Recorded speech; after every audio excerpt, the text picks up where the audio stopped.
Yori Kurita, the Dragon, coordinator of the Draconis Combine, rules her nation with an even hand and is reveling in her victories over the hated Federated Suns. Though the Dragon's troops occupy the Sun's capital for the first time in history, her own reign rests on a shaky foundation. Due to her checkered ancestry, many detractors call her a puppet ruler, a pretender to House Kurita's throne, and some will stop at nothing to end her rule and take back the Combine, including eliminating anyone who gets too close to the truth. Russell Blaylock, a detective for the Civilian Guidance Corps, has seen plenty of murder cases throughout his distinguished career. When his investigation of a murder with ties to the palace puts him in the crosshairs of the Internal Security Force and their shadowy war of brinksmanship with agents from the rival Order of the Five Pillars, he soon draws the attention of the coordinator herself. In a quest for the truth, Yori reactivates a long-dormant bureau, the Office of Special Investigations, and tasks Blaylock and his team of investigators and security with solving this case before the conspirators' deadly plans can be carried out. But the Combine's capital brims with visitors for the celebration of the Coordinator's anniversary. Yori's well-equipped, well-prepared enemies could be anyone, anywhere, and they could strike when least expected. Can Blaylock and his team hunt them down before they eliminate the Coordinator and bring the Combine to its knees?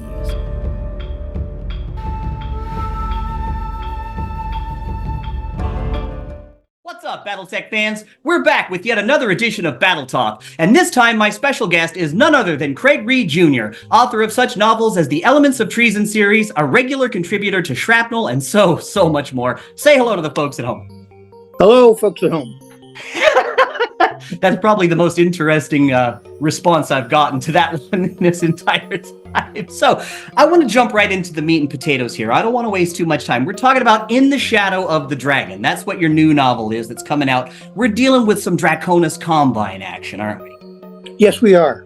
Takes place completely on Luthien. Oh, okay. See, I just did a thing on Luthien, so that's great. Now I'm really interested. So it starts out as a couple of the Civilian Guidance Corps detectives investigating a murder. Okay. And then it snowballs from there, from murder mystery into a political thriller.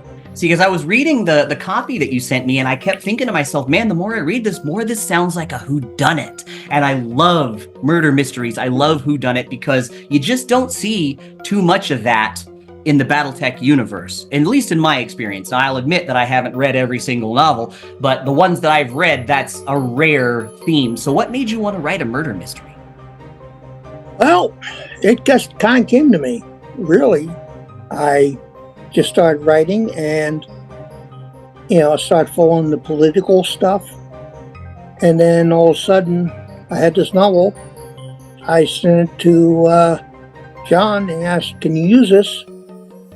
And he evidently took a step back and said, oh, what the heck's going on here?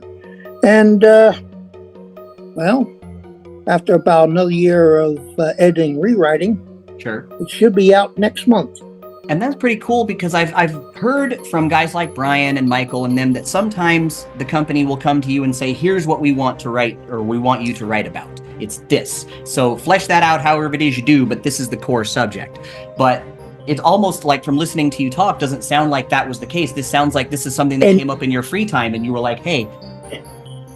Yeah, I cool. tend to do that sometimes. Taking the initiative. I've been doing a lot of reading on this since you sent me all that stuff. I read that and I said, okay, I got to go read about these people because I haven't, had too much experience with ilClan novels yet. I've only read Without Question, or that's it, Without Question. Well, this is as close you can get to ilClan novels still being a Dark Age. It's probably one of the last Dark Age novels. So this is less of an ilClan era production and more of a Dark Age kind of thing. That's really interesting. See, I went into this thinking it's all ilClan, so this is cool. I want to know about that. Yeah, it takes place the year before Damocles Sanction. Oh, okay. That's Michael's book, right? Cirabella? Yeah, I have to acknowledge this because I'm a Davian. She's given the Davians a black eye. I mean, more like two black eyes. They took Robinson. They took the Capital World. I mean, they've waxed Caleb Davian on Palmyra under the DCMS under Yori. So which is probably worse than they could have done. You know, as a Davian, I got to agree with you. You're a fellow Davian, yes? Isn't that right? Yeah. So at least we're on the same side there. I mean, Yori seems kind of like a badass. I mean, you know, taking over, doing some stuff. She's gone up against the Nova Cats. She's done, you know, the whole thing with Davian. Are you yourself a big-time Draconis fan? I seem to keep writing for him, I'll tell you that. Because I use the Dracs so often as my, like, de facto bad guys. Like, right now, our player campaign here at the house is the Federated Sons fighting against House Kurita. But the Dracs end up getting the rub there, like, more often than anybody else. Yeah, well, nice thing about BATTLETAK is everyone's a shade of gray. Yeah, that's true. There is no true bad guy, right? Yeah, and in the case of Yori, she was not born to be the coordinator. Okay. She kind of got Shanghai into it. And when it finally came to the point she decided, I didn't want this job. I got railroaded in this job. Yeah. But damn it, since I'm here, I'm going to do the job. So and do it to the best of her ability anyway, like how she feels like it should be done. Mm-hmm. And in the novel, she is the force behind bringing the detectives into the political realm. In the novel, there's a Office of Special Investigations which reports solely to the coordinator. And wasn't that reactivated, didn't you? You had said in the BCC, yeah, they had reactivated this old intelligence agency. Basically, back when Luthien was being built, the Imperial City, the coordinator at the time saw some shenanigans.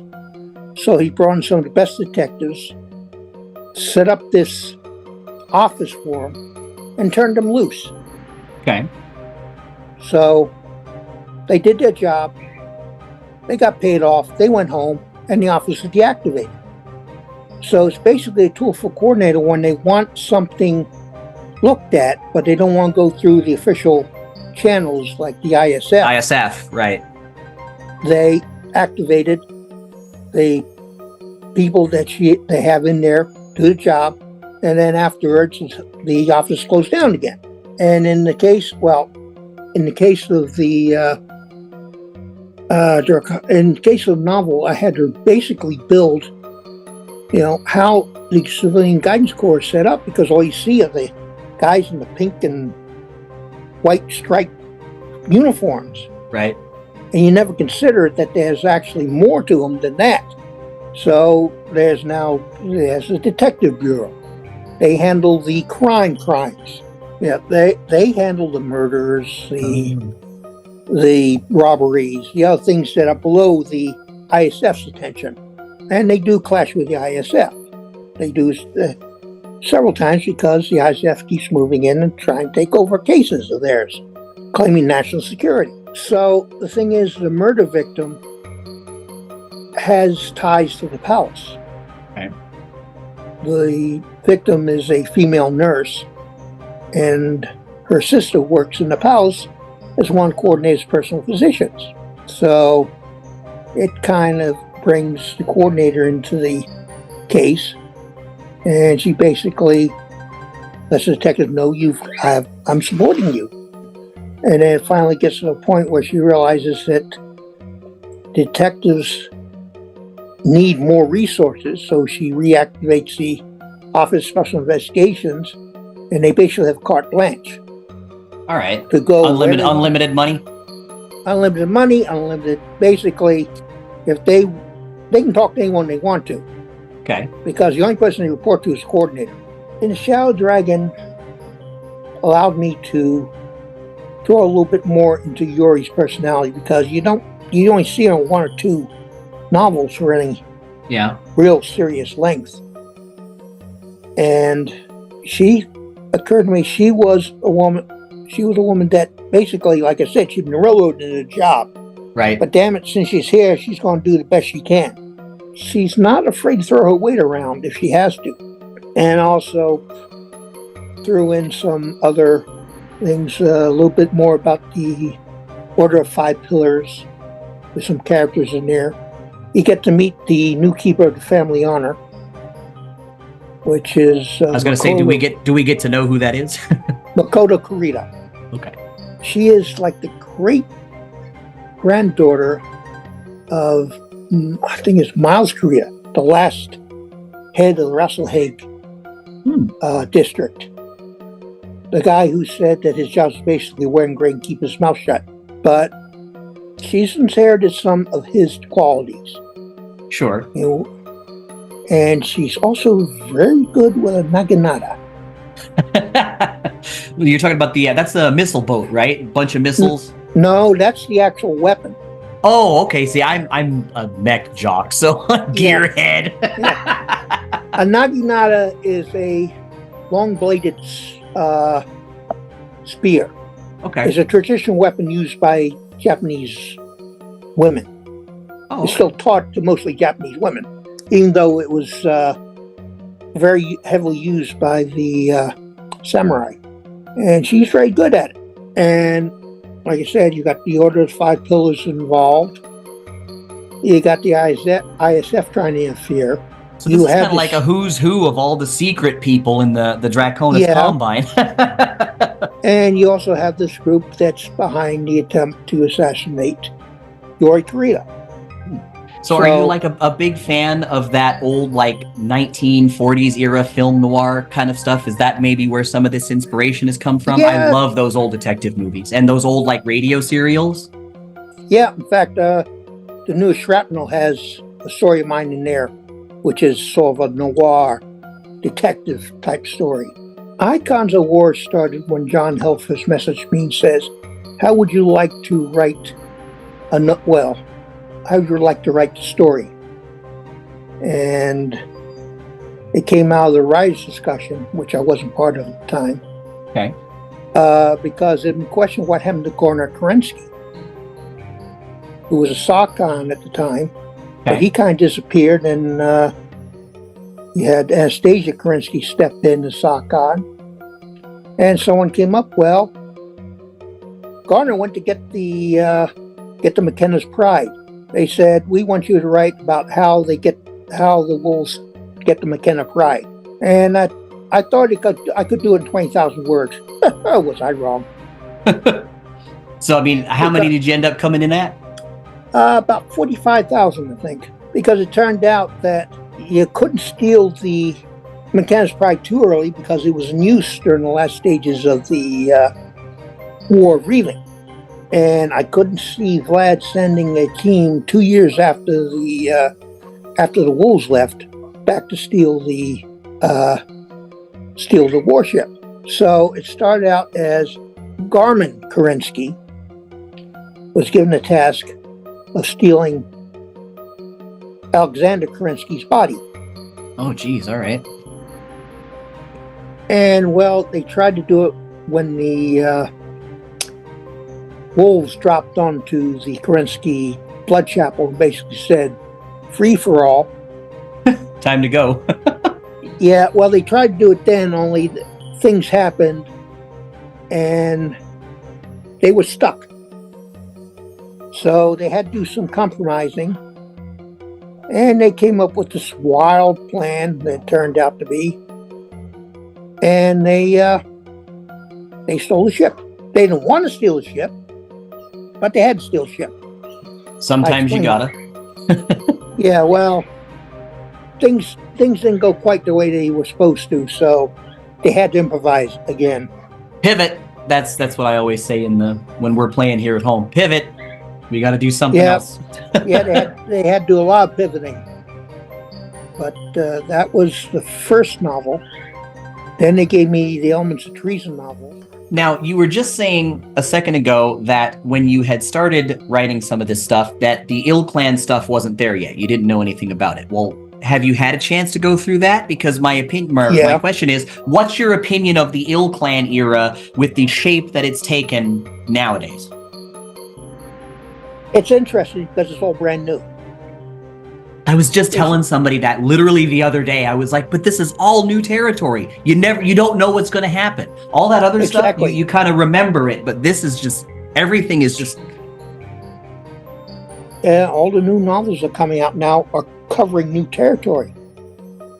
And in the case of the newer novels that take it into the ilClan, you don't know what's going to happen. I mean, yeah, it's anybody's game at that point. It's the first time since Catalyst took over the line that they're treading into literally new territory. I mean, a lot of the stuff before was them backtracking and filling in a lot of stuff. See, that's kind of what the conversation that I was having with that person the other day is what it reminds me of it reminds me of the mid-90s, early to mid-90s, when the planner stuff was first hitting the shelves and players legitimately didn't know anything about it. That the GMs had information, those lucky few, and if you showed up to the table and they just said, that's a mech you've never seen before, and it was just completely alien thing, and it really just added to that sense of, my God, what are we dealing with? And it felt the exact same way with all of this newness, because I just keep thinking, that's the way we gotta go. Mm-hmm. And you get to see things like the Hell Horse's reaction to, in Elman's Treason on, you get to see the horse's reaction to Vlad taking terror and declaring himself as ilClan. Yeah. The result is they're not happy, but Vlad's in a position where he can give them a finger and there's not much they can do about it. Yeah, I was going to say Vlad is one of those can do no wrong types. Or it seems anyway. Yeah, Vlad is Vlad. Like I said, Icon of War has a few surprises in it. It's not, like I said, it's not a very long read. It's only 45,000 words. It doesn't really go over the major things, but a lot of what's going on behind the scenes. Oftentimes I find that stuff is just as important as what's going on in front of the curtain. Yeah, there's also a little bit of romance going on, but that's just me. Well, I mean, what's humanity in BattleTech without romance, right? Right. The Elements of Treason were based on the source book, Tamar Rising. Okay. I was brought in and said, okay, we got these 3 novels for you. You want to go over Tamar Pact, the Vesper Marches, and the Hell's Horses. So for the first 2, it was generally just following the order of what happened. Sure. And put my spin on it. And then, Elements of Treason Honor, which is a Hell Horses novel, I had a lot more play because the Hell Horses basically been in the background for the entirety of their run. I mean, we're only just now starting to see them show up as the antagonistas in some of these stories, like Without Question, for example. They have been basically in the background and basically been butt of jokes. So I had a little more. I had to write more to that because I had basically show what Hell Horses culture was, and that was the impetus for that. That's why it's longer than the other 2. So when it comes to those clans that weren't in the invasion corridor there, we're talking about like the ones that nobody hears too much about. Was there something specifically that made you glom on to the Hell's Horses and say, I got to write about these guys versus anybody else? I was told I had to write about the Hell Horses. So. Okay, that was the directive there. I see. Okay. Yeah, but I was given the freedom to develop them as such. So I gave them a little bit of some customs. The scene towards the back when they're electing a new leader. Okay. They go through a process of sundering and joining. Because in the Hell Horses, if there's too many horses in a herd, a junior mare will break off with some of the herd and go elsewhere to find basically new set of lands for themselves. And if there's 2 small herds on an area that can support both herds, they combine.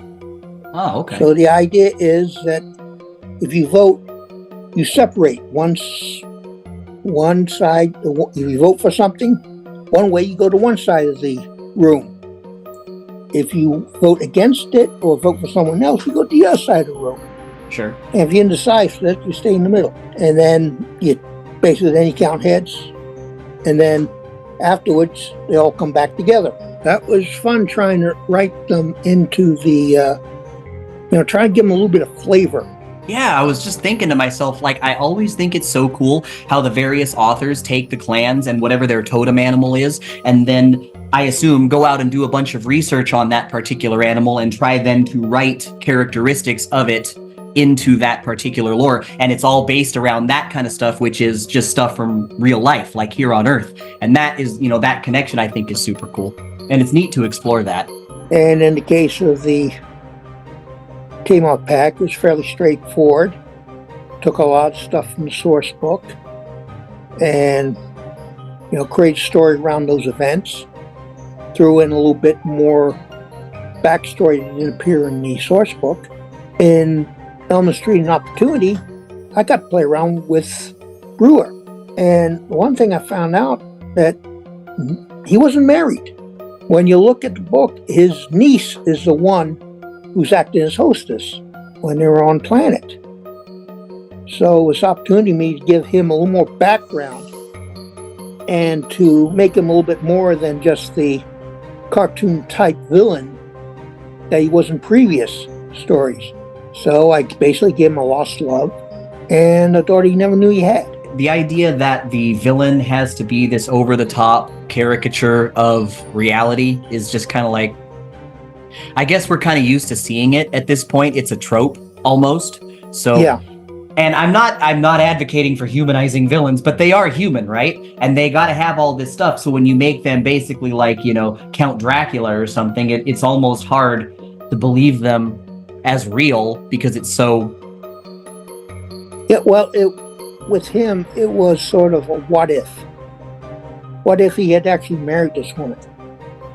Now, I firmly believe one or two things would happen. Either A, he would never have been that ambitious, or B, he would have been a lot better Archon than he turned out to be, because she was that strong a character, and their relationship was that strong. And then in Element Street and Honor, I had this guy, Pierre Cobb,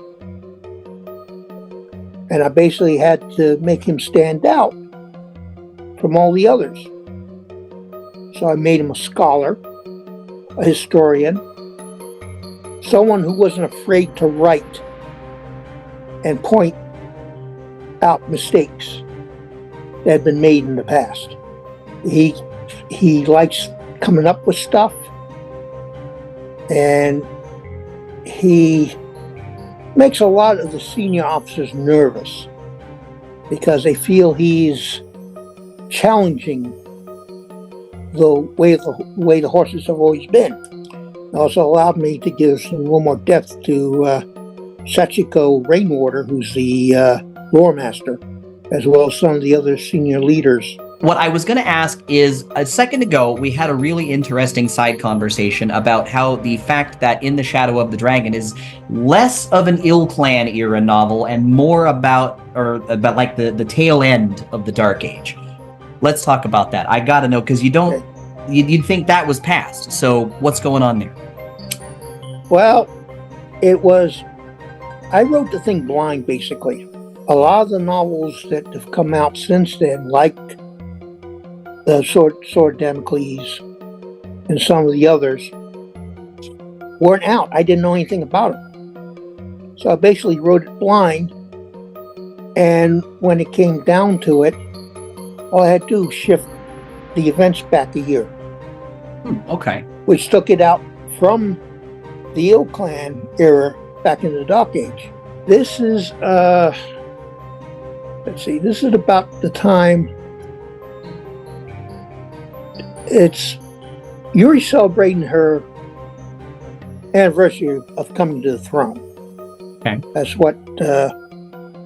what's going on in the background. I think it's been like 13 years or so. So it was just a matter of shifting things back basically a year from where I had originally written them, which was perfect because I didn't know what happened to Tornaga or what happens to him in Sword Damocles. Well, I won't go into that. No spoilers.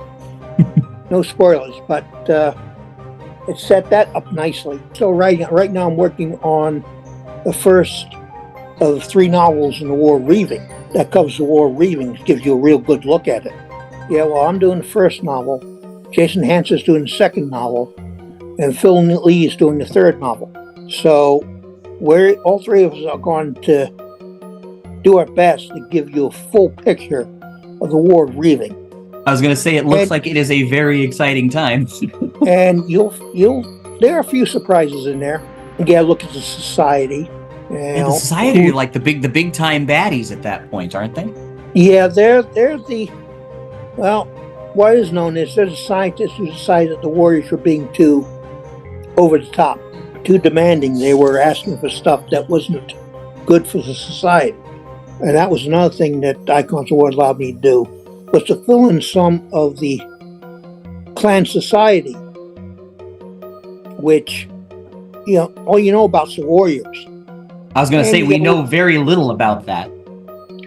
And there was a mention of the free guilds in one of the source books.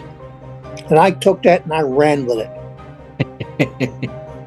And basically, free guilds do everything that the clans themselves won't do. And that's why there's free guilds.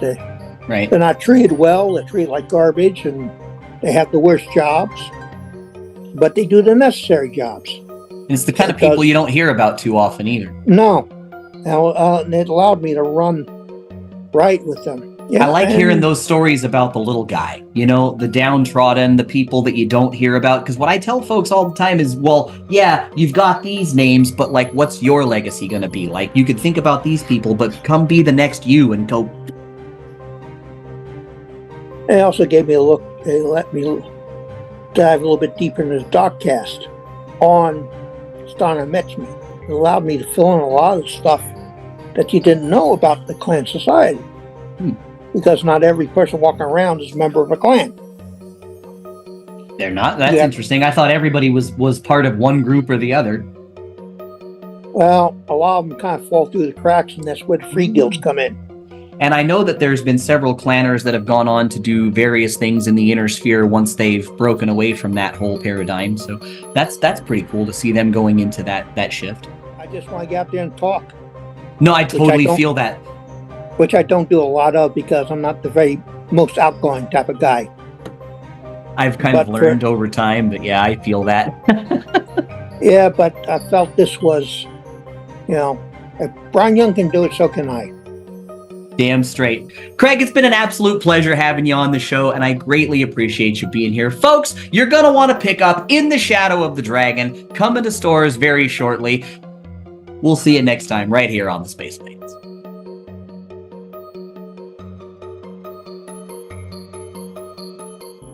Be sure to smash our like button and subscribe to our channel. Crowdfunding is when lots of people give you small amounts of money to help your passion project come to life.